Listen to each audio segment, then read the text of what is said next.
Let me just try to address this. I've given a lot of talks about this issue, the cycle of sin, and the cycle of even good people. You know, they're praying, they're reciting Qur'an, they're even doing Umrah, ibadat, but at the same time, they can't get away from certain evil practices in their alone time.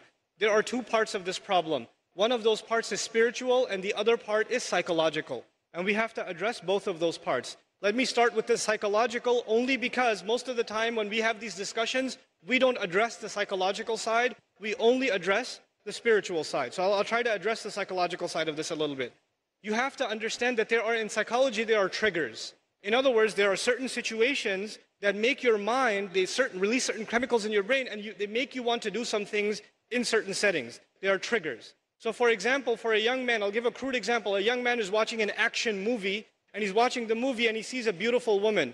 And as soon as he sees that one scene, his mind gets triggered. And he pauses the movie and watches something far worse.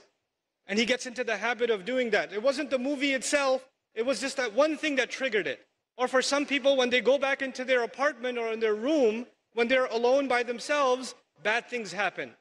When they're by themselves. And when they're at the masjid, obviously it doesn't happen. When they're with their friends, it doesn't happen. When they're on their own, it happens. So the first bit of advice for everyone here and myself is you have to identify, when does the sin happen? When I'm by myself. Where am I when it happens? What times does it happen?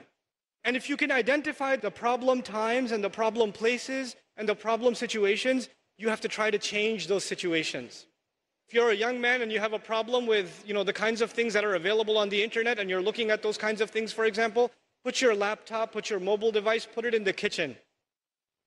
So that your mother's walking by, your dad's walking by, and the mobile device, don't put it in your room. And parents, put that stuff in a visible place in the house. These screens are destroying our kids. Seriously. Then the other thing, the spiritual side of this problem.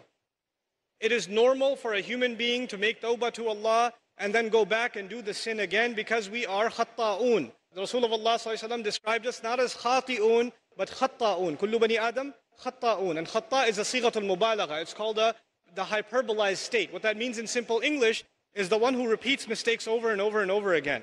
Like a khabbaz makes bread over and over again.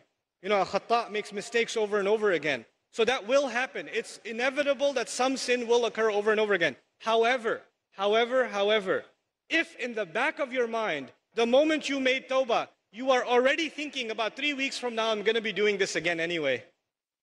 If you're thinking that in the back of your head, then لَيْسَتِ التَّوْبَةِ لِلَّذِينَ يَعْمَلُونَ السَّيِّئَاتِ.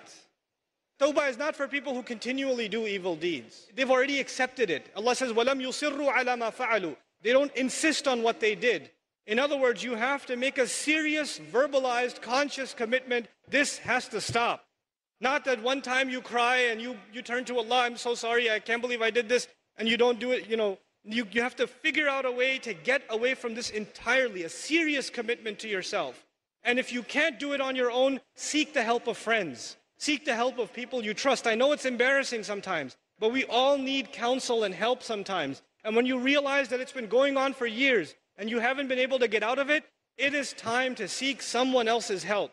Which is why in the ummah today, psychological and spiritual counseling is so important. So many young people are in need of counseling and families are in need of counseling. That is one of the greatest priorities of this ummah because that will be a vehicle by which peace will be delivered to people.